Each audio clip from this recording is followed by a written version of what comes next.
All right, let's go ahead and get started. So, just a quick review of the beginning of chapter 11 that we covered in class on Friday. We talked about how there are really two groups of macroeconomists, how we have the neoclassicists discussing how supply is the most important determinant of economic health, compared to Keynesians, who would say that demand is the most important, right? So this is the Keynesian interpretation for macroeconomics, and this here is what we would call the neoclassical. Neoclassical really just meaning the latest iteration, the new version of the classical economists Adam Smith and David Ricardo, who discussed a lot of the machinations of economies in very objective terms, rather than John Maynard Keynes, who came about in the 20th century as a result of the Great Depression that happened in the 20s and the 30s. And his famous quote was, in the long run, we're all dead. So the neoclassicists and the people that follow Say's law say that supply creates its own demand, and that you are best off just letting supply determine economic size and health. But again, this is all in the long run. When we are at unprecedented situations of recessions and depressions and things like that, again, Keynes, quipped that in the long run we're all dead, and so as a result, there's a competing school from John Maynard Keynes, which is, affectionately dubbed Keynes's law, which talks about how demand creates its own supply. That it doesn't matter how much you produce. You need people that have money to actually purchase it. So despite the fact that, in the long run, supply does kind of true out, in the short run, firms experience drops in demand from output during recessions, or they experience, a huge influx of demand. There's a lot of demand, more demand, and they have trouble producing enough during economic booms. So Keynes's law talks about how demand is the thing which dictates economic size and health.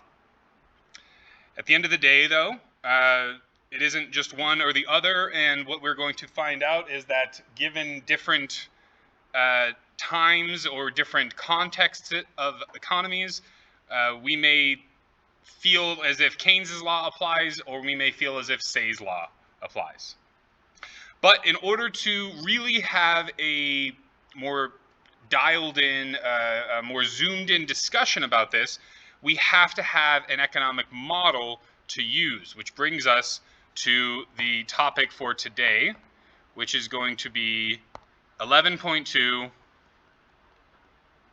building the model of aggregate supply and aggregate demand.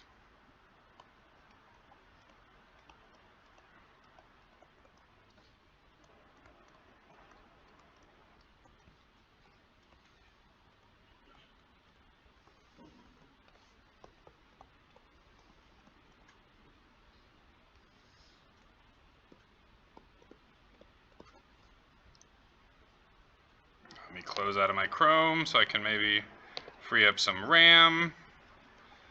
Won't be so slow. One can hope. So this is a model that's showing us the total supply or the total demand for the economy and how it intersects at a macro level. So let's go ahead and define some of the key elements of it. So the first one that we're going to talk about is this aggregate supply metric here. And so when we talk about aggregate supply, we are really talking about, so we often abbreviate this with just AS, perhaps. And this is quite simply the total quantity of output, and this is our real GDP, so we're accounting for inflation and exchange rates and stuff like that, right? So this is the total quantity of output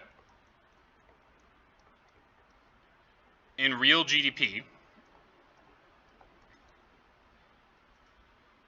Sorry that it is so slow.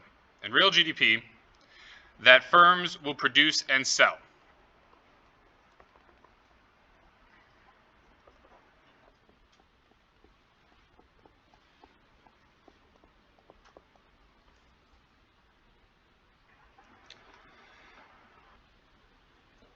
So that is what aggregate supply is. But what is our aggregate supply curve? Our aggregate supply curve is slightly different. So just like our supply is the quantity of goods that businesses are willing to sell, but a supply curve is the quantity of goods that businesses are willing to sell at different prices. An aggregate supply curve is the quantity of output that firms will produce and sell at each price level. So it's the same thing as the aggregate supply. It's the exact same definition, but just add to the very end of it at each price level.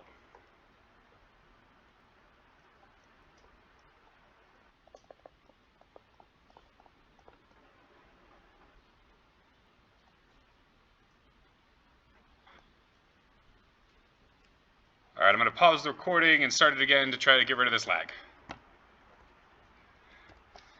Yeah.